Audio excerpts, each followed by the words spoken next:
Hello friends, आज का हमारा जो डिस्कशन है वो भारत के उपराष्ट्रपति के ऊपर है। ये बहुत एक छोटा सा इम्पोर्टेंट टॉपिक है, तो इसको हम जल्दी से निपटाते हैं। संविधान के आर्टिकल जो 63 है उसके अनुसार ये कहा गया है कि भारत का एक उपराष्ट्रपति होगा। आर्टिकल 63 ये बोलता है कि भारत का एक उपराष्ट्रपति होगा। और आर्टिकल जो 64 है वो ये कहता है कि जो उपराष्ट्रपति होगा वो राज्यसभा का पदेन सभापति होगा। ये हम ऑलरेडी जानते हैं कि जो भारत का जो उपराष्ट्रपति होता है वो राज्यसभा का पदेन अधिकारी होता है, पदेन सभापति होता है। तो ये जो व्यवस्था है आर्टिकल 64 में दी गई है। लेकिन क्या आप जानते हैं कि ये जो व्यवस्था है वो हमने किस देश से लिए हैं? तो जी हाँ, हमने ये लिए हैं अमेरिका के संविधान से। अब एक और कुछ इम्पोर्टेंट पॉइंट भी डिस्कस करते हैं, वो ये है कि जो उपराष्ट्रपति होता है वो राज्यसभा का सदस्य नहीं होता है, परंतु ये राज्यसभा का अध्यक्ष होता है। यह अध्यक्षता करता है। एक बात और ये है कि जो उपराष्ट्रपति है वो राष्ट्रपति पद के रिक्त होने पर कार्यवाहक राष्ट्रपति का कार्य तो करता है, और उसके साथ ही साथ ये जो उपराष्ट्रपति होता है वो ये जो हमारी दिल्ली यूनिवर्सिटी है, आप डीयू के नाम से हम लोग ज़्यादा जानते हैं, दिल्ली यूनिवर्सिटी, उसका ये पदेन कुलपति होता है। तो ये इम्पोर्टेंट पॉइंट है कि दिल्ली यूनिवर्सिटी का जो कुलपति होता है वो भारत का उपराष्ट्रपति होता है। अब अगर इसके योग्यता के ऊपर पूछे कि इसमें क्या क्या योग्यता होना चाहिए, तो पहला तो हम जानते हैं कि भारत का नागरिक हो। इसमें सबसे इम्पोर्टेंट पॉइंट ये है, ध्यान रखिए कि इसकी जो आयु है वो 35 वर्ष होना चाहिए। 35 वर्ष सेम टू सेम जैसे कि उपराष्ट्रपति राष्ट्रपति की होती है।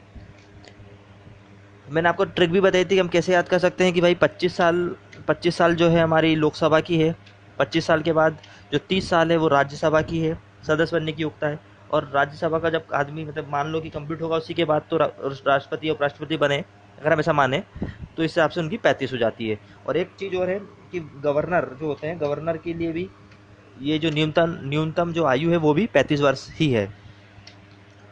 इसके बाद इसको शपथ कौन दिलाता है, ये भी क्वेश्चन पूछा गया है। तो उपराष्ट्रपति को भारत का जो राष्ट्रपति होता है वो ही शपथ दिलाता है। हम और इसके जो वेतन की बात करें तो हम जानते हैं कि भारत की जो संचित निधि होती है उसी से इसको वेतन दिया जाता है। हाँ, अब इसके निर्वाचन की बात करते हैं।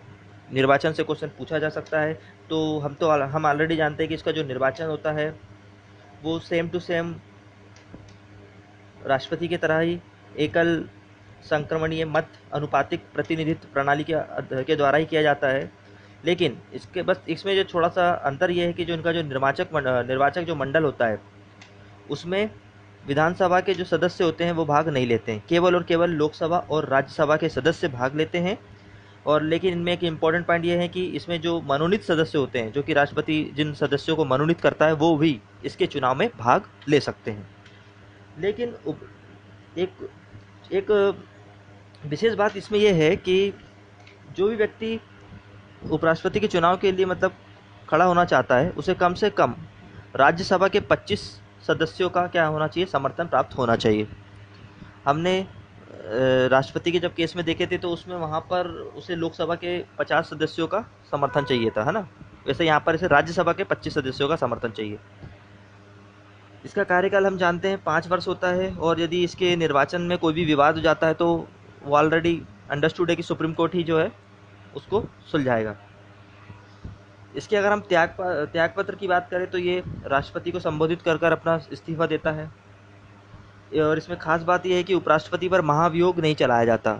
जैसे कि हम जानते हैं कि राष्ट्रपति को अगर हम हटाना चाहते हैं तो हम लोग क्या करते हैं, हम मतलब जो भी नेता लोग हैं वो महाभियोग लगाते हैं, लेकिन उपराष्ट्रपति को हटाने के लिए महाभियोग की कोई आवश्यकता नहीं है।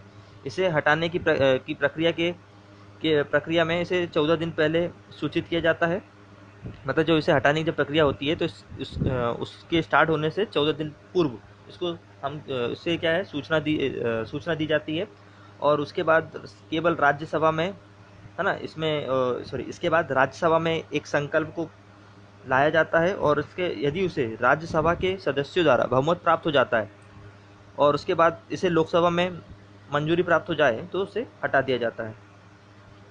तो इसमें इम्पोर्टेंट पॉइंट ये है कि उपराष्ट्रपति को हटाने के लिए जो प्रस्ताव लाया जाता है वो पहले राज्यसभा में ही रखा जाता है, और जब वहाँ से वो पास होता है तो उसके बाद हम लोकसभा में सेंड करते हैं। लेकिन हम ऑलरेडी जानते हैं कि राष्ट्रपति के केस में ये जो प्रस्ताव होता है वो चाहे तो हम पहले लोकसभा में भी रख सकते हैं और चाहे तो हम राज्यसभा में भी रख सकते हैं।